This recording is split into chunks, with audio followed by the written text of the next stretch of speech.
नमस्कार, शुरू करते हैं हम एग्रीकल्चर बायोलॉजी में next chapter grass hopper, chapter number 11। इससे पहले हमने पढ़ा था चैप्टर नंबर 10 के बारे में। ये चैप्टर नंबर 11 है हमारी बुक में। ठीक है, आज हम पढ़ेंगे ग्रास होपर के बारे में या टिड्डे के बारे में। क्या है ग्रास होपर, क्या है टिड्डा, तो इसके बारे में हम पूरा अध्ययन करेंगे। देखो, सामान्य इसका नाम होता है टिड्डा, सामान्य भाषा में हम इसे क्या कहते हैं, टिड्डा। लेकिन इसका जो सामान्य नाम होगा वो टिड्डा होता है। इसका स्थानीय नाम भी होता है। इसका स्थानीय नाम है, इसको राम जी के घोड़े के नाम से जाना जाता है, यानी कि इसको हम कहते हैं राम जी का घोड़ा। राम जी का घोड़ा भी इसे कहा जाता है। ठीक है, इसके अलावा इसके सामान्य नाम, अन्य नाम भी है, जैसे कि इसको हम फुदका कह देते हैं या फिर इसको हम फड़का कह देते हैं, तो फड़का भी इसे कहा जाता है। अंग्रेजी में इसे हम ग्रास होपर बोलते हैं। अगर बात करें हम इसके वैज्ञानिक नाम की, तो इसका वैज्ञानिक नाम होता है हाइग्रोग्लाइपस बेनियान। इसकी दूसरी ही प्रजाति होती है जिसको अपन बोलते हैं हाइग्रोग्लाइपस निग्रोरीप्लेट्स। ठीक है, ये इसके स्पीसीज है। तो हाइग्रोग्लाइपस बेनियान एक प्रजाति है, हाइग्रोग्लाइपस निग्रोरीप्लेट्स एक प्रजाति है। इसका जो संघ होता है उसे बोलते हैं अपन आर्थ्रोपोडा। इसका जो संघ होगा वो संघ होता है इसका आर्थ्रोपोडा। ठीक है, आर्थ्रोपोडा में वह सब कीट आते हैं। आर्थ्रोपोडा में कौन से कीट आएंगे, ऐसे कीट आते हैं जिनमें क्या पाया जाता है, संधि युक्त उपांग पाए जाते हैं, यानी कि हाथ पैर जो होंगे वो क्या होंगे, संधियों वाले होंगे। तो ऐसे वाले आते हैं किसमें, आर्थ्रोपोडा में आते हैं। ठीक है, देखो नेक्स्ट अगर हम बात करते हैं सबसे पहले टिड्डे की, तो टिड्डा जो होता है वो वर्षा ऋतु में कब दिखाई देता है हमें, वर्षा ऋतु में। ये वर्षा ऋतु यानी कि खरीफ का कीट है। ठीक है, ये खरीफ का जो कीट है वर्षा ऋतु में दिखाई देने वाला कीट है। इस कीट की मुख्य विशेषता क्या है कि ये वर्षा ऋतु में दिखाई देगा। वर्षा ऋतु में ये कीट हमें दिखाई देता है। और वर्षा ऋतु की जो भी फसलें होती है, जिनको अपन खरीफ की फसलें कहते हैं, उन खरीफ की फसलों में ये अपने काटने और चबाने वाले मुखांगों से क्या करता है, नुकसान पहुंचाता है। यानी कि ये खरीफ की फसलों को नुकसान पहुंचाने वाला कीट है। टिड्डा जो है आपके खरीफ की फसलों को अपने काटने और चबाने वाले मुखांगों की सहायता से क्या करेगा, नुकसान पहुंचाता है। यानी कि यह जो है फसलों के लिए हानिकारक कीट भी होता है। इसे हम खरीफ की ऋतु में पाया जाता है या वर्षा ऋतु में आता है, इसलिए इसे खरीफ का टिड्डा भी कहा जाता है। इसको हम क्या कहते हैं, खरीफ का टिड्डा कहते हैं। यह जो है जमीन से निकलने या सुषुप्त अवस्था से बाहर निकलने या फिर इसकी जो निम्फ अवस्था होती है उससे बाहर निकलने, यानी कि ये जो अंडों से बाहर निकलेगा उसी समय से ये जो है अत्यधिक भूखा होता है और वनस्पति वगैरह को खाने लग जाता है, इसलिए इसे भूखा कीट कहते हैं। संपूर्ण विश्व में पाया जाता है, इसलिए विश्वव्यापी कीट है। संपूर्ण विश्व में पाया जाएगा, यानी कि पृथ्वी पर लगभग सभी जगहों पर यह पाया जाता है। शरीर जो होता है, शरीर पर विभिन्न रंगों के धब्बे पाए जाते हैं कीटों में, जो कि बाह्य कंकाल पाया जाता है। और ये बाह्य कंकाल बना होता है काइटिन का। किसका बना होगा, इसके शरीर के ऊपर जो बाह्य कंकाल होगा वो काइटिन का बना होगा, यानी कि काइटिन के आवरण का बना होगा। इनमें क्या नहीं होता है, आंतरिक कंकाल नहीं होता है, यानी कि अस्थियों वाला कंकाल नहीं होता है, इसलिए क्या पाया जाएगा, बाह्य कंकाल पाया जाएगा। और बाह्य कंकाल जो होता है वो काइटिन का बना होता है। कीटों की ये मुख्य विशेषता है। देखो, बाह्य संरचना को अगर हम देखें, यानी कि अगर टिड्डे को हम बाहर से देखें तो इसकी बाह्य संरचना में शरीर में 3 भाग हमें मिलते हैं। पहला भाग होता है उसको हम सिर कहते हैं, दूसरा भाग जो होता है उसको हम वक्ष कहते हैं, तीसरा भाग जो होता है उसे हम उदर कहते हैं। सिर होगा जिसको हम हेड बोलेंगे, ये हम हेड है। ये आपके वक्ष जिसको हम थोरेक्स कहते हैं, ये थोरेक्स होता है। ये एब्डोमेन होता है। ठीक है, तो ये शरीर के 3 भाग होंगे। तीनों भागों को हम सिर, वक्ष और उदर के नाम से जानते हैं। सिर जो कि आपके पहले 6 खंडों से मिलकर बना होगा, ये सिर वाला भाग होता है आपके। ठीक है, वक्ष जो कि आपके 3 खंडों से मिलकर बना होगा, 3 खंडों से मिलकर के 1 2 3, ये 3 खंडों से मिलकर के वक्ष बना होता है। उदर जो कि आपके पीछे वाला भाग होता है, ये पूरे 9 से 10 खंडों का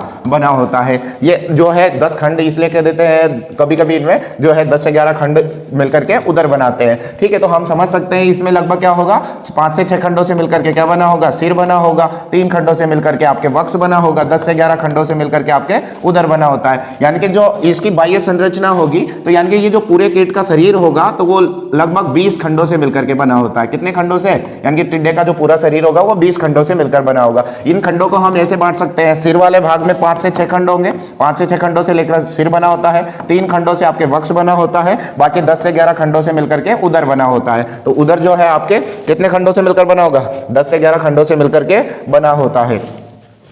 ठीक है, नेक्स्ट देखते हैं हम। ठीक है, इसके सिर के बारे में, यानी कि पहला जो भाग है शरीर का, पहला जो भाग है सिर, सिर के बारे में हम देखते हैं। सिर की संरचना इस प्रकार से होती है।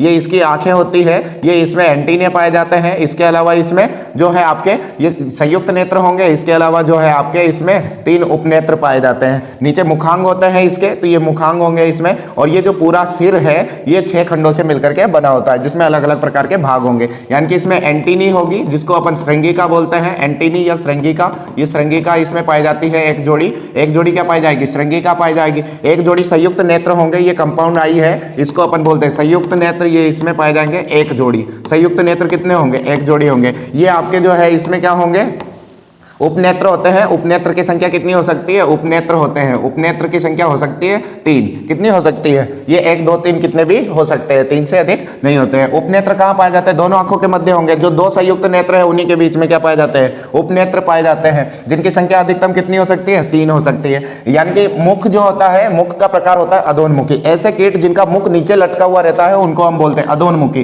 तो मुख का प्रकार होगा कौन सा? अधोन्मुखी। और मुखांग होते हैं इसके काटने चबाने वाले। मुखांगों का प्रकार होगा काटने चबाने वाले और मुख का प्रकार होगा अधोन्मुखी। अधोन्मुखी ऐसा मुख होता है यानी कि जो नीचे की तरफ लटका हुआ रहता है। मुखांग नीचे की ओर लगे हुए रहते हैं, यानी कि ये जो पूरा सिर है इस सिर में नीचे की ओर मुखांग लगे हुए रहते हैं। इसमें देखो, अगर हम बात करें पूरे हेड की, अगर हम बात करते हैं तो इसमें सुनने के लिए, गंध का पता करने के लिए, या फिर भोजन के स्वाद वगैरह का पता करने के लिए, या फिर रास्ते वगैरह का पता करने के लिए जो है ये भी क्या करता है? श्रृंगिका का उपयोग करता है। तो ये श्रृंगिकाएं जो होती है इसमें संवेदनाओं के लिए होती है, संवेदनाओं को ग्रहण करने के लिए होती है और इसी से ये स्वाद का पता करता है या फिर रास्ते का पता करता है या फिर किसी भी प्रकार की गंध वगैरह का पता करता है। भोजन वगैरह की तलाश श्रृंगिकाओं की सहायता से करता है। ये सब किसमें पाए जाएंगे? आपके हेड में पाए जाएंगे। ये सब किसमें होंगे? हेड वाली संरचना, यानी कि पहला जो भाग होगा कीट का उसमें होंगे। ठीक है। सेकंड जो हमारे भाग है इसके शरीर का तो वो है थोरेक्स। सेकंड जो भाग है उसको अपन बोलेंगे वक्स या थोरेक्स। सिर, ये सिर के बाद वाला जो भाग होगा उसे क्या बोलेंगे अपन? थोरेक्स बोलते हैं। ये एक तरफ तो सिर से जुड़ा हुआ रहता है, आगे की तरफ किससे? हेड से लगा हुआ रहेगा, और पीछे की तरफ उधर से जुड़ा हुआ रहेगा, यानी कि मध्य वाला भाग है। वक्स जो है आपके मध्य वाला भाग है और ये आगे की तरफ सिर से जुड़ा हुआ रहता है। ये जो है आपके 3 खंडों से मिलकर के बना होता है। कितने खंडों से? 3 खंडों से मिलकर के बना होता है और तीनों खंडों को अलग अलग नाम से जाना जाता है। यानी कि पहले वाले खंड को हम बोलेंगे, प्रथम खंड होगा जो वक्स भाग का प्रथम खंड, तो वक्स का जो प्रथम खंड होता है उसको अग्र वक्स बोलते हैं या प्रोथोरेक्स बोलते हैं। और वक्स भाग का जो द्वितीय खंड होगा, दूसरा जो खंड होगा उसे हम मीजोथोरेक्स या मध्य वक्स बोलते हैं। तीसरा जो खंड होता है, तीसरा जो खंड होगा वक्स भाग का उसे हम जो है मेटाथोरेक्स बोलेंगे या पश्च वक्स बोलते हैं। तो ये पश्च वक्स कहलाता है। तीनों खंडों की अलग अलग विशेषता है। जैसे कि अगर हम पहले बात करें तो वक्स का जो पहला वाला भाग होगा उसमें एक जोड़ी टांगे होगी, तो इसमें एक जोड़ी आपके टांगे पाई जाती है, एक जोड़ी टांगे होती है इसमें। इसके अलावा इसमें भी एक जोड़ी टांगे पाई जाती है। प्रत्येक वक्स के भाग में क्या पाए जाएंगे? प्रत्येक वक्स वाले खंडों में एक एक जोड़ी टांगे पाई जाती है। कुल मिलाकर के कितनी टांगे होगी? 3 जोड़ी। 3 जोड़ी टांगे मतलब कुल 6 टांगे पाई जाती है और प्रत्येक वक्स के खंड में ये टांगे उपस्थित होती है। पहले वाला जो वक्स होगा यानी कि प्रथम जो खंड होगा इसमें केवल टांगे पाई जाती है। केवल क्या पाई जाएगी? टांगे पाई जाती है। और बाद वाले जो होते हैं उनमें एक एक जोड़ी पंख पाए जाते हैं। एक एक जोड़ी क्या होंगे? पंख भी पाए जाते हैं। एक एक जोड़ी पंख पाए जाएंगे। तो पंख केवल किस में होता है? मध्य वक्स और पश्च वक्स में। 2 जोड़ी पंख होंगे जो कि केवल किस में पाए जाएंगे? मध्य वक्स में और पश्च वक्स में। जबकि टांगे तीनों खंडों में पाई जाती है। टांगे किस में पाई जाती है? तीनों खंडों में। यानी कि हम यहाँ पर देखें तो ये इससे अलग हो जाता है। प्रथम जो खंड है वक्स का, पहला जो भाग है जिसको अग्रवक्स बोलते हैं, तो अग्रवक्स में केवल टांगे होती है। जबकि मध्य वक्स और पश्च वक्स में क्या होगा? इसमें टांगे भी होती है और एक एक जोड़ी पंख भी पाए जाते हैं। पिछली वाला जो वक्स का जो अंतिम भाग होगा यानी कि पश्च वक्स जिसे हम कहेंगे या मेटाथोरेक्स, तो इसकी जो टांगे होती है ये विशेषता वाली टांगे होती है। ये कूदने वूदने में सहायक होती है। तो जब भी टिड्डे को कूदना होता है या जंप करना होता है तो ये पिछली टांगों की सहायता से करता है। तो पिछली टांगों में जो टांगे पिछला जो वक्स होता है या लास्ट अंतिम जो वक्स वाला भाग होता है जिसे हम पश्च वक्स या मेटाथोरेक्स कहते हैं, तो इसमें कूदने वाली टांगे पाई जाती है। ओके, देखो आगे देखते हैं हम वक्स के अगर यानी कि तीनों भागों को मिला दिया जाए तो ये कहलाएगा वक्स आपके। और वक्स में 3 खंडों पर ये प्रत्येक खंड में क्या होगा? एक जोड़ी टांगे पाई जाती है। तो कुल मिलाकर के कितनी टांगे हो जाती है? 6 टांगे। कुल मिलाकर के कितनी टांगे होंगी? 6। पूरे शरीर पर कितनी टांगे पाई जाएगी? 6 टांगे पाई जाएगी। मध्य और पश्च वक्स पर एक एक जोड़ी पंख लगे हुए रहते हैं। यानी कि इसमें क्या होगा? 3 जोड़ी टांगे होगी, 2 जोड़ी पंख पाए जाएंगे। 3 जोड़ी टांगे होती है, 2 जोड़ी पंख होते हैं। तो 3 जोड़ी इसमें टांगे पाई जाती है और 2 जोड़ी इसमें पंख पाए जाते हैं। 2 जोड़ी इसमें क्या होंगे? पंख होंगे। ठीक है। इसके पश्च टांगे जो होती है वो कूदने वाली होती है, जिनको जंपिंग टाइम बोलते हैं। जंपिंग टाइप जो टांगे होगी वो पश्च वक्स में होगी। पश्च वक्स यानी कि मेटाथोरेक्स में होती है। ओके, नेक्स्ट देखते हैं, समझते हैं। जो लास्ट वाले वक्स होता है यानी कि अंतिम जो वक्स वाला भाग होता है तो उसमें पाई जाने वाली टांग की संरचना कुछ इस प्रकार से होती है। और ये जो टांग होगी इसमें संरचनाएं होती है, इसमें इस प्रकार के भाग होते हैं। टांग के कुछ भाग होते हैं और यही भाग जो है आपके क्या कहलाते हैं? अलग अलग नामों से जाने जाते हैं। इसमें सबसे पहला वाला भाग होता है जिसको अपन कोक्शा बोलते हैं। पहले वाले भाग को हम बोलते हैं कोक्शा। दूसरा जो भाग होता है उसको बोलते हैं ट्रोकेंडर। दूसरा जो भाग होगा उसको बोलेंगे ट्रोकेंडर। तीसरा जो भाग होता है उसको बोलते हैं फीमर। फीमर इसको बोलते हैं। इसके अलावा ये वाला भाग टीबिया होता है। टीबिया इसको बोला जाता है। इसके अलावा ये वाला भाग आपके टार्सस कहलाता है, टार्सस इसे बोलते हैं अपन टार्सस। तो ये 5 भागों में बटा होता है। पिछली वाली जो टांग होती है उसके मुख्य कितने खंड होंगे? 5, यानी कि 5 भागों से मिलकर के बनी होती है। ये जंपिंग लाइक टांग होती, जंपिंग लाइक टांगे होती है, और ये टांगे जो होती है मुख्य 5 भागों से मिलकर के बनी होती है। अंतिम जो भाग है जिसको हम टार्सस कहते हैं, ये भी 3 भागों में बटा होता है। इसका पहला भाग होगा प्री टार्सस, जो बीच वाला भाग होगा उसे बोलेंगे हम मीजोटार्सस, अंतिम भाग होगा उसे बोलेंगे हम मेटाटार्सस। यानी कि ये भी आपके कितने भागों में बटा हुआ रहता है? 3 भागों में बटा हुआ रहता है। ठीक है, नेक्स्ट देखते हैं हम। ये हो गया आपके पश्च वक्ष में पाई जाने वाली जंपिंग लाइक टांग। ओके, अब देखते हैं हम उदर। वक्ष हुआ, नेक्स्ट जो है भाग तीसरा, शरीर का जो तीसरा भाग है उसे बोलेंगे हम उदर। उदर जो होता है 11 खंडों से मिलकर बना होता है, यानी कि कुल 10 से 11 खंड होंगे इसमें, कुल 10 से 11 खंड इसमें पाए जाते हैं। तो ये 11 खंडों से मिलकर बना होता है। प्रत्येक खंड के पृष्ठीय भाग को टर्गम कहा जाता है, ऊपर वाले भाग को क्या कहा जाएगा? टर्गम कहा जाता है। और जो इसके जो है उदर वाला भाग खंड होते हैं उसको क्या कहा जाता है? स्टर्नम कहा जाता है। तो नीचे वाले भाग को हम स्टर्नम कहते हैं।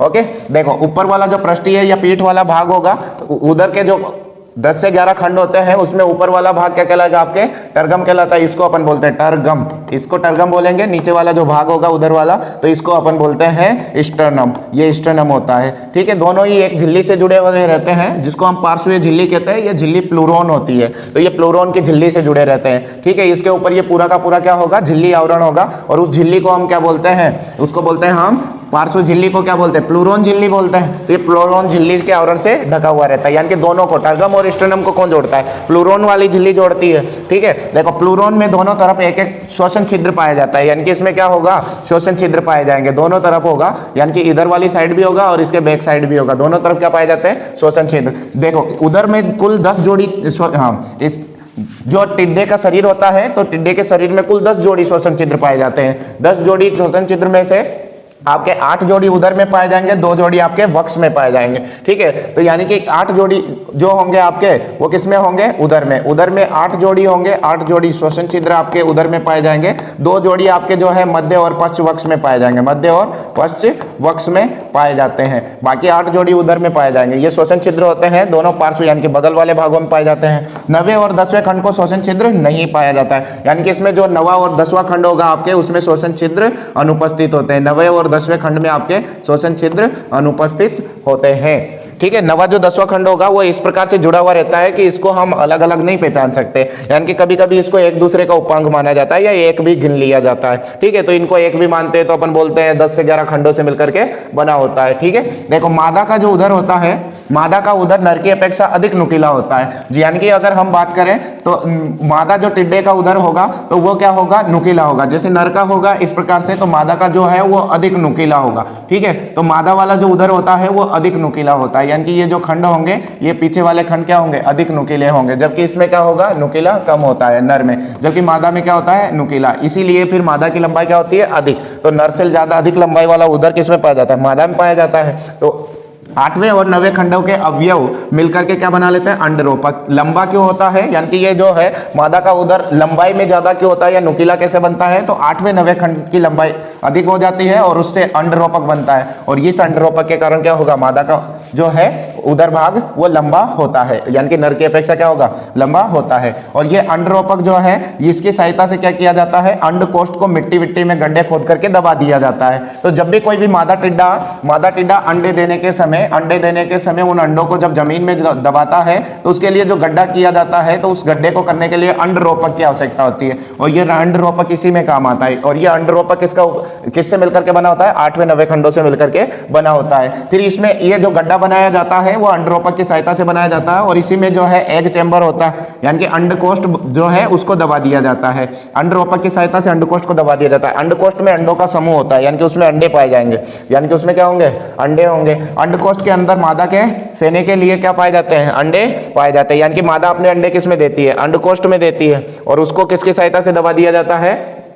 अंडरोपक की सहायता से मिट्टी या नम मिट्टी वगैरह में दबा दिया जाता है। अंडे देने के लिए अधिकांशतः ये बलुई मिट्टी का उपयोग करते हैं, यानी कि बलुई मिट्टी वगैरह में ये अंडे देते हैं। ओके, नेक्स्ट देखते हैं हम टिड्डे के मुखांग, यानी कि इसके माउथ पार्ट क्या से हैं? है ना। तो काटने और चबाने वाले मुखांग इसमें पाए जाते हैं, यानी कि इसके जो मुखांग होंगे वो काटने वाले होंगे, चबाने वाले होंगे, जिनको बाइटिंग एंड च्यूइंग बोलते हैं। तो बाइटिंग एंड च्यूइंग टाइप के इसके मुखांग होते हैं। ये आदिम प्रकार के हैं, यानी कि ये जो है प्रीमेटिव टाइप कहलाते हैं। तो ये आदिम प्रकार के मुखांग कहलाते हैं। ओके, आइसोप्टेरा जो कि कुलों का, हाँ, कीटों का ही क्या है, गण है, और कोलियोप्टेरा जो भी कीटों का गण है, इन दोनों गण वाले में जो कीट होंगे उन सभी कीटों में मुखांग काटने और चबाने वाले पाए जाते हैं। किस प्रकार के होंगे, कोलियोप्टेरा में भी और आइसोप्टेरा में भी काटने और चबाने वाले मुखांग पाए जाते हैं। इस प्रकार के मुखांग वाले कीट पौधे और पेड़ पौधों की पत्तियों वगैरह को काट करके अनियमित छिद्रों वाला बना देते हैं। तो इनसे ये सब क्या करते हैं, इनसे ही, इन मुखांगों की सहायता से पत्तियों वगैरह को काट करके खाते रहते हैं और पत्तियों और पेड़ पौधों को क्या बना देते हैं, अनियमित आकार के बना देते हैं। ठीक है, इसमें जो मुखांग होंगे, टिड्डे के मुखांग, ये सिर में पाए जाते हैं। कौन से वाले भाग में पाए जाएंगे, सिर वाले भाग में होंगे। सिर वाला भाग जो होगा उसके नीचे लगे रहेंगे, तो निचली सतह पर लटके हुए लगे रहते हैं। और यही मुखांग जो होते हैं, इनमें एक होता है जिसको हम लेब्रम बोलते हैं, मैंडिबल्स होता है, मैक्सिली होता है, लेबियम पेल्प होता है। ठीक है, तो हाइपाफेनिक्स होता है। तो इस प्रकार से क्या पाए जाएंगे, 5 प्रकार के इसके मुखांग पाए जाएंगे। ओके, इसमें 5 प्रकार के मुखांग होते हैं, एक एक करके हम पढ़ेंगे सभी के बारे में। ठीक है, तो देखो सबसे पहले हम देखते हैं कौन सा मुखांग, ऊपरी होठ। ऊपरी होठ को हम बोलते हैं लेब्रम। ऊपरी होठ को क्या बोलते हैं, लेब्रम इसे कहा जाता है। ठीक है, कैसा होगा, चौड़ा होगा, खोखला होगा। चौड़ा और खोखला वाला भाग होता है, ये चौड़ा खोखला भाग क्या होता है, इसको अपन बोलते हैं लेब्रम। ये होता है लेब्रम, ऊपरी होठ इसको हम बोलते हैं। ये सिर के क्लाइपियस से जुड़ करके मुख द्वार पर छज्जे की तरह छाया हुआ रहता है, यानी कि ये सिर से जुड़ा हुआ रहेगा। और सिर के कौन से वाले भाग से जुड़ा रहेगा, क्लाइपियस से जुड़ा रहेगा। और ये क्या करेगा, ऊपर से मुख को ढकने का काम करता है और मुख को आगे की तरफ से बंद करता है। मुख को क्या करेगा, आगे से बंद करने का काम करता है, यानी कि ये छज्जे टाइप होता है, खोखला होगा और चौड़ा वाला भाग होगा। ठीक है, इसके अलावा देखो दूसरा जो मुखांग है आपके चुबिकास्ती। चुबिकास्ती एक जोड़ी होती है, यानी कि दोनों तरफ पाई जाएगी, दाएं बाएं दोनों तरफ पाई जाएगी पार्श्व में। और ये त्रिभुजाकार होती है। इसकी आकृति कैसी होती है, आप देख सकते हैं, ये त्रिभुजाकार होती है, इस प्रकार से पाई जाती है, तो इसको अपन त्रिभुजाकार बोलते हैं। ओके, जो ऊपर से चपटी होगी, ये ऊपर से चपटी होती है और भीतरी किनारों से क्या होती है, आरी के समान दांत। तो इसमें यहाँ पर आरी के समान दांत पाए जाते हैं। तो आरी के समान इसमें दांत होते हैं जो भोजन को काटने चबाने में सहायक होते हैं। तो यही इसी से क्या करता है, ये भोजन को काटने चबाने का काम करता है। ठीक है, यही मुखांग क्या काम आएगा, भोजन को काटने और चबाने में सहायक होता है। ठीक है, नेक्स्ट हमारे है जंबिका। नेक्स्ट क्या होता है, जंबिका। अगला जो मुखांग है उसे हम बोलेंगे जंबिका। जंबिका जो होती है चुबिकास्ती के ठीक पीछे लगी हुई रहती है। ठीक है, जंबिका जो है आपके भोजन को पकड़ने का काम करती है, जबकि चुबिकास्ती भोजन को काटने और चबाने का काम करती है। ठीक है, यह जो है किसके पीछे रहेगी, चुबिकास्ती के ठीक पीछे रहेगी। और एक जोड़ी पाई जाती है, चुबिकास्ती भी एक जोड़ी होती है और आपके मैक्सिली यानी कि जंबिका भी क्या होगी, एक जोड़ी होती है। ये भोजन को इस प्रकार पकड़ती है कि चुबिकास्ती उसे आसानी से काट सकती है। तो भोजन को पकड़ने का काम किसका होता है, जंबिका का होता है। और इसको भोजन को चबाने का काम किसका होता है, चुबिकास्ती का होता है। इसका जो आधार होता है उसे कॉर्डो कहा जाता है, स्टाइपस होता है। इसके ये भाग होते हैं कॉर्डो और स्टाइपस, ये आधार वाले भाग होते हैं, कॉर्डो स्टाइपस इनको बोलते हैं अपन। ठीक है, इसके शेष भाग को लेसेनिया, गेलिया और मैक्सिलरी पेल्प कहते हैं। लेसेनिया, गेलिया और क्या बोलते हैं, मैक्सिलरी पेल्प, ये इसके भाग होते हैं। ठीक है, तो कॉर्डो होता है, स्टाइपस होता है, लेसेनिया होता है। ठीक है, लेसेनिया होता है, गेलिया और मैक्सिलरी पेल्प होता है। मैक्सिलरी पेल्प होगा, ये आपके जो है गेलिया होगा, लेसेनिया होगा, स्टाइपस होगा, कॉर्डो होगा। तो इस प्रकार से इसके भाग होते हैं। ओके, ये सब किसके भाग होंगे, जंबिका के। और ये किसमें काम आती है, भोजन को पकड़ने में। ठीक है, नेक्स्ट अगर हम देखें तो अगला जो भाग है वो है मुखांग का निचला होठ। निचले होठ को हम बोलते हैं लेबियम। ये जो है निचला होठ है, इसको हम बोलेंगे लेबियम। ये लेबियम कहलाता है, निचले होठ को कहा जाता है लेबियम। कहाँ होता है, तो ये जंबिका के पीछे स्थित होता है। ठीक है, चुबिकास्ती के ठीक पीछे तो क्या होता है, जंबिका। जंबिका के पीछे क्या होगा, आपके लेबियम पाया जाएगा। ठीक है, ये मुंह को बंद करने का काम करेगा। किस प्रकार का काम करेगा, मुख को बंद करने का काम करता है। मुख को बंद करने का काम ऊपरी होठ और निचला होठ करता है, दोनों होठ मिलकर के मुख को बंद करते हैं। तो ये निचला होठ जो है बनाता है। जंबिका के ठीक नीचे जो मुंह को बंद करने का काम करेगा उसे हम निचला होठ कहते हैं। इसमें भी भाग होते हैं, इसमें लिग्यूला होगा, प्रीमेंटम होगा, मेंटम होगा, सबमेंटम होगा, लेबियम पेल्प होगा। ठीक है, तो देखो ये मेंटम होते हैं, प्रीमेंटम होते हैं, लिग्यूला होगा। ठीक है, इसके अलावा सबमेंटम होंगे इस प्रकार के, और ये लेबियम पेल्प इसमें होंगे, ये वाले भाग लेबियम पेल्प होंगे। मेंटम, सबमेंटम और प्रीमेंटम के रूप में जो है आपके आधार भाग को बांट दिया जाता है। ठीक है, इसके अलावा क्या होगा, आपके लिग्यूला होता है, लिग्यूला होता है। ये आपके किस में पाए जाएंगे, लेबियम वाले भाग में, यानी कि जो निचला होठ होगा उसके ये भाग होंगे। ओके, देखो नेक्स्ट देखते हैं हम इसके आगे, अधोग्रसनी। अगला जो भाग है मुखांग का वो है अधोग्रसनी। अधोग्रसनी जो होती है जीभ जैसा अंग होता है, यानी कि ये मुखांगों में और मुख गुहा में किस प्रकार का अंग होता है, जीभ के समान अंग होता है। ये जीभ के समान अंग होता है, ठीक है, ये जीभ के समान अंग होगा, जिसको ही हम क्या कहते हैं, अधोग्रसनी कहते हैं। जिसको हम क्या कहते हैं, जीभ के समान अंग है उसको हम कहते हैं अधोग्रसनी। इसके पास में क्या पाई जाती है, लार ग्रंथियां पाई जाती है। इसी के पास में क्या पाई जाएगी, लार ग्रंथियां, यानी कि टिड्डे में इसके पास में पाई जाएगी लार ग्रंथियां। अब देखते हैं, हम समझते हैं इसके जीवन चक्र के बारे में। ये था इसके, यहाँ तक हमने देखा इसके बाह्य संरचना। बाह्य संरचना में हमने शरीर को 3 भागों में बांटा, सिर, वक्ष, उदर। उसमें भी हमने पंखों और टांगों के बारे में देखा। इसके सिर में जो मुखांग पाए जाते हैं, मुखांगों के बारे में। अब देखते हैं अपन इसके लाइफ साइकिल या लाइफ स्पेन पीरियड को, ओके, जिसमें इसको यानी कि कौन कौन सी अवस्थाएं इसके जीवन चक्र में होती है, उन सभी को हम समझेंगे, ठीक है। सबसे पहले देखते हैं इसका जो जीवन चक्र होगा वो किस प्रकार का होता है, कितनी अवस्थाओं से बना होता है, वो सब चीजें। तो देखो, कीट जो है, इस कीट का जो जीवन चक्र होगा उसको पूरा करने के लिए 3 अवस्थाएं पाई जाती है। अब मैं आपको जानकारी के लिए बता दूं, जिनके जीवन चक्र में 3 अवस्थाएं होती है उनमें अपूर्ण कायांतरण पाया जाता है। ये भी अपन पढ़ेंगे, एक चैप्टर आएगा अपने, 3rd चैप्टर आता है, तो उसमें कीटों के कायांतरण के बारे में, ठीक है। तो जिनमें 3 अवस्थाएं होगी अपूर्ण कायांतरण, और जिनमें 4 अवस्थाएं होगी वो पूर्ण कायांतरण। तो उनमें कौन सा कायांतरण पाया जाएगा, कायांतरण या रूपांतरण, पूर्ण कायांतरण पाया जाएगा। जिसमें 3 अवस्थाएं होगी वो अपूर्ण कायांतरण वाले होंगे, जिनमें 4 अवस्थाएं होगी वो पूर्ण कायांतरण वाले होंगे। तो इसमें देख सकते हैं हम 3 अवस्थाएं हैं, अंडा, शिशु और प्रौढ़, यानी कि एग, निम्फ और आपके एडल्ट। तो ये 3 अवस्थाएं हैं। 3 अवस्थाएं होने से इसमें जो है अपूर्ण कायांतरण आपके पाया जाएगा, यानी कि कौन सा होगा, अपूर्ण कायांतरण होगा। और इसकी 3 अवस्थाएं जो होगी, पहली अवस्था को अंडा बोलेंगे, दूसरी अवस्था को शिशु बोलेंगे, तीसरी अवस्था को अपन क्या बोलते हैं, प्रौढ़ बोलते हैं। यानी कि इसमें एक अवस्था अनुपस्थित होती है जिसको अपन कहेंगे प्यूपा या क्रमिकोष। तो इसमें प्यूपा या क्रमिकोष अवस्था नहीं पाई जाती है, ठीक है। तो इसमें लार्वा लट नहीं होगा, प्यूपा अवस्था इसमें नहीं होगी। इसमें शिशु होता है और प्रौढ़ होता है, ठीक है। इसका जो इसमें क्या होता है, देखो किस प्रकार से इसका जीवन चक्र चलता है। कोई भी टिड्डा होता है तो वो टिड्डा जो है खरीफ ऋतु में आता है, यानी कि खरीफ ऋतु में निकलेगा, अंडों से ये बाहर निकलता है और ये भोजन को खा करके अपने शरीर का आकार बढ़ा देता है। और शरीर का आकार इसका इस प्रकार से बढ़ता है कि जैसे जैसे ये खाता जाता है तो ये प्रत्येक 15 दिन में क्या कर लेगा, निर्मोचन कर लेता है, 14 से 15 दिन में। और ये 4-5 बार निर्मोचन करने के बाद में एक वयस्क में बदल जाता है, और वही वयस्क क्या करता है, अंडे देता है, और वही अंडे फिर बाद में क्या बनाएंगे, शिशु बनाएंगे, बाद में क्या बना देंगे, शिशु बना देंगे। इस प्रकार से इसका जीवन चक्र चलता है। आगे हम समझेंगे इसके जीवन चक्र को, एक एक अवस्थाओं को अगर हम देखें तो देखो इसके जीवन चक्र में 3 अवस्थाएं चलती है, यानी कि जीवन चक्र आपके अंडों से शुरू होता है, और ये अंडों से शुरू होता है। इसके बाद में ये निम्फ बनेगा इससे, और निम्फ बनने के बाद वह निम्फ वयस्क होगा भोजन वगैरह करके, और जब ये वयस्क हो जाएगा तो वापस से ये अंडे देगा। तो इस प्रकार से इसका लाइफ स्पेन होता है, जो है पीढ़ियां इसकी इस प्रकार से चलती है। सबसे पहले देखो पहली अवस्था को समझते हैं, अंडा क्या है, अंडे कब दिए जाते हैं, किस प्रकार से होता है। तो सितंबर का जो अंतिम पखवाड़ा होता है, सितंबर का अंतिम पखवाड़े का मतलब क्या है आपके 15 सितंबर से 15 सितंबर से अक्टूबर के प्रथम पखवाड़े, यानी कि 15 सितंबर से लेकर के आपके और 15 अक्टूबर के, तो इस इनके मध्य ही क्या किया जाता है, नर मादा जो टिड्डे होते हैं वो मैथुन अवस्था करते हैं। तो मैथुन अवस्था में आते हैं, और मैथुन अवस्था में कई घंटे रहने के बाद में ये अंडे देते हैं, ठीक है। तो नर और मादा जो है आपके 15 सितंबर से 15 अक्टूबर के बीच में इसमें मैथुन क्रिया करती है, और मैथुन क्रिया करने के बाद में वो अंडे देने के लिए तैयार होती है। देखो नर टिड्डा जो होता है कुछ दिनों बाद में मर जाता है, यानी कि मैथुन अवस्था के कुछ दिनों बाद में नर की तो मृत्यु हो जाती है, और मादा तब तक जीवित रहती है जब तक कि वो अंडे नहीं दे देती है। और मादा भी जो है आपके अंडे देने के बाद में क्या हो जाएगी, मर जाती है। नर पहले मर जाएगा, मादा जो है आपके अंडे देने के बाद में मर जाती है, ठीक है। इसके अलावा अगर हम बात करें तो मादा में जो है अंडे देने के लिए एग चैम्बर होता है, अंडकोष्ठ जिसे कहते हैं हम, तो ये एग चैम्बर होता है, ये उदर के अंतिम खंड में जनन अंग में लगा हुआ रहता है, ठीक है। तो ये आपके कहां पाया जाएगा, उदर के अंतिम खंड में जनन अंग के रूप में लगा रहता है, जिसमें कितने अंडे होंगे, 40 अंडे होंगे। तो एक चेंबर में 40 अंडे होते हैं, और ये अंडे जो होंगे यहाँ पर मुलायम और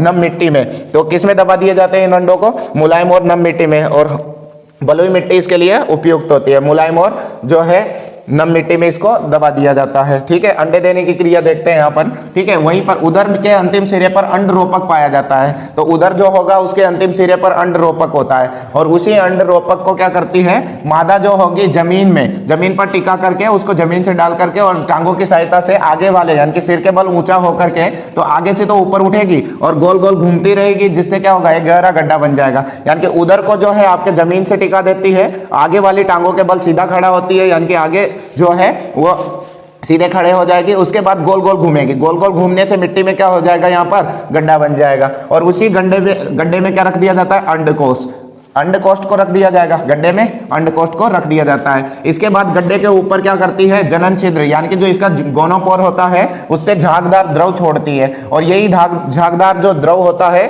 ये धीरे धीरे सूखने के बाद सीमेंट की तरह जमा हो जाता है। सीमेंट की तरह जमा होने से क्या होगा, अंडकोष्ठ सुरक्षित रहता है। अंडकोष्ठ जो है इसकी वजह से सुरक्षित रहता है, और अंडकोष्ठ जो है सर्दी और गर्मी तक सुरक्षित रहेगा, यानी कि सुषुप्त अवस्था में 9 महीने तक अंडकोष्ठ जो है आपके सुरक्षित रहेगा। ये सब किसकी वजह से हुआ है, देखो अंडे किस में दिए गए हैं, अंडकोष्ठ में। प्रत्येक अंडकोष्ठ में कितने अंडे हैं, 40 अंडे। इस अंडकोष्ठ को मिट्टी में दबाने के बाद में क्या डाल दिया गया है, झागदार द्रव। वही झागदार द्रव सीमेंट की तरह जमा हो जाता है, जिससे फिर ये अंडे क्या होंगे, सर्दी और गर्मी सुरक्षित रहेंगे। ठीक है, तो सर्दी गर्मी 2 ऋतुओं तक ये सुरक्षित रहते हैं। लगभग 9 महीने तक अंडे जो है आपके जमीन में दबे हुए रहते हैं। अब देखो अंडों से निकलता है शिशु, अंडों से क्या निकलता है, शिशु। तो शिशु आपके वर्षा ऋतु में दिखाई देगा आपको। तो यानी कि ये जमीन से बाहर कब निकलेंगे, जब वर्षा ऋतु में। तो नमी के संपर्क में आने से, यानी कि एक बार अच्छे से बारिश हो जाएगी तो एक बार भारी बारिश होने के बाद में ये जमीन से बाहर निकलते हैं। तो नमी के संपर्क में आते ही अंडकोष्ठ के अंडे क्या होंगे, फूटने लग जाएंगे। तो अंडकोष्ठ से अंडों का हैचिंग होगा और उनसे जो है पंख रहित शिशु निकलता है। यानी कि शुरू में जो शिशु निकलेगा, निम्फ निकलेगा, उसमें पंख नहीं होंगे।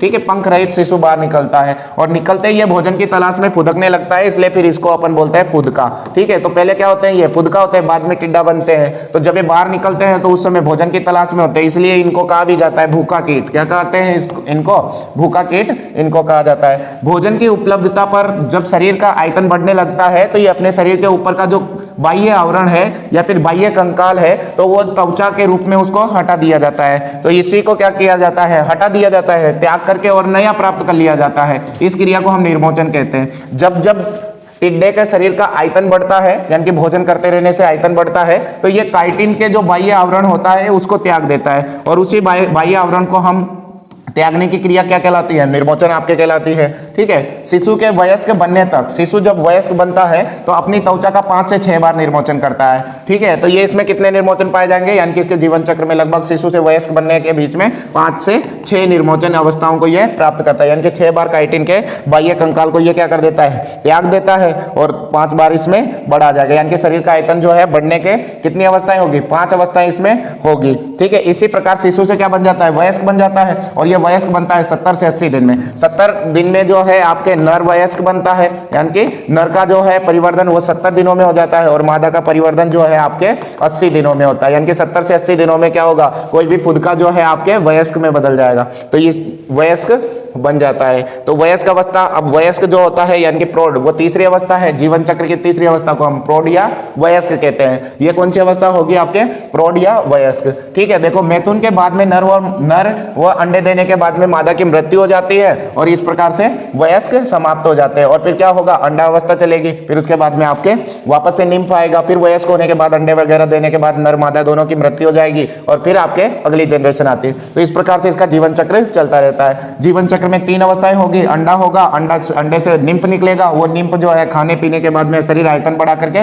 वयस्क बनता है, और वयस्क होने के बाद मैथुन अवस्था में रहेंगे, और मैथुन अवस्था के बाद में अंडे दे करके और समाप्त हो जाता है। तो 1 वर्ष में इनकी 1 पीढ़ी पाई जाती है। 1 वर्ष में कितनी जनरेशन होगी इनकी, 1 जनरेशन होगी, 1 पीढ़ी होगी। अब देखते हैं हम टिड्डे का कृषि में महत्व, एग्रीकल्चर में क्या इंपॉर्टेंस है, यानी कि कृषि में क्या महत्व है इसका, तो उसके बारे में हम देखते हैं। देखो टिड्डे वैसे तो क्या होते हैं, किसान की फसलों को नुकसान पहुंचाते हैं। ठीक है, यानी कि किसान के लिए तो शत्रु है, किसान के लिए क्या है, ये शत्रु है, शत्रु कीट है ये एक तरह का। परंतु मानव के लिए भोजन को सुरक्षित रखने की दृष्टि से इसको नियंत्रित करना आवश्यक है। ठीक है, देखो किसान की फसल को नुकसान पहुंचा रहा है, और उसी फसल से मानव को क्या मिलता है, भोजन मिलता है। तो जब भी फसल को सुरक्षित रखना है या भोजन को सुरक्षित रखना है, तो उसके लिए आपको जो है टिड्डे को क्या करना पड़ता है, नियंत्रित करना पड़ता है, यानी कि मारना पड़ता है, या फिर दवाओं वगैरह से इसका कंट्रोल करना होता है। फिर भी ये प्रकृति में जो है, यानी कि क्या होगा, प्रकृति में ये कीट होता तो पारिस्थितिकी तंत्र के लिए क्या है, अलग तरह का होता है। ये देखो, अगर मान लो प्रकृति में फिर भी ये कीट नहीं होता यदि, तो फिर पारिस्थितिकी तंत्र आज जैसा हमें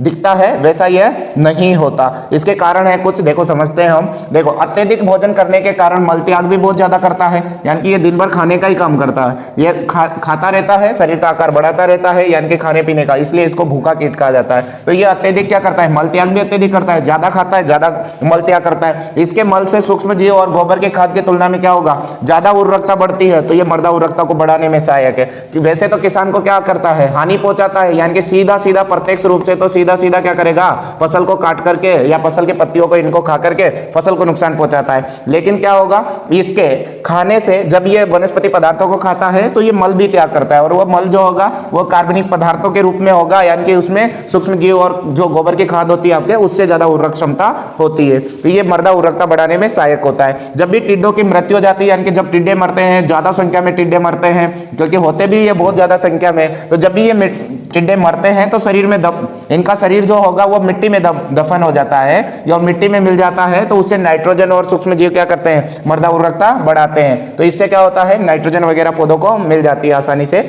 जिससे पौधों का विकास भी क्या होता है, अच्छा, यानी कि ये पादप वृद्धियों के लिए क्या होगा, इनका मृत शरीर भी क्या करेगा, मृदा उर्वरकता को बढ़ाएगा, और उससे क्या होगा, लाभ मिलेगा। तो यानी कि फसलों को तो वैसे तो ये खाकर के नुकसान पहुंचाते हैं, लेकिन इनके मरने से या फिर इनके मल त्याग करने से किसान को क्या होता है, मृदा उर्वरकता बढ़ती है, फसल उत्पादन बढ़ता है, फसलों या पौधों की वृद्धि अच्छी होती है। तो यानी कि ऐसे लाभ पहुंचाता है। अब पारिस्थितिकी में देखिए, पारिस्थितिकी तंत्र में परभक्षी, पारिस्थितिकी तंत्र में परभक्षियों के भोजन के रूप में भूमिका निभाता है, यानी कि बहुत सारे परभक्षी इस ग्रास होपर को खाते हैं, ठीक है, जैसे कि बगुला हो गया, मैना हो गया, ये इसके अलावा छिपकली वगैरह हो गया, तो इन सभी का भोजन बनता है। ये छिपकली का, बगुलों का, कौवों का, इनका क्या बनता है, भोजन बनता है। तो इन सभी के लिए भोजन होता है, ये सभी इसके लिए परभक्षी होते हैं। तो मकड़ी हो गई, पक्षी हो गए, छिपकली हो गए, ये सब क्या करते हैं, इसको भोजन के रूप में खाते हैं, और जिससे वे स्वस्थ रह करके पारिस्थितिकी तंत्र का संतुलन बनाते हैं। तो ये सभी बाकी जीव जो है इसको भोजन या पोषण के रूप में लेते हैं, तो इनसे प्रकृति का संतुलन बना रहता है, पारिस्थितिकी का संतुलन बना रहता है, यानी कि इकोसिस्टम चलता रहता है। ठीक है, प्रकृति की समस्त हरियाली का 10%, ठीक है,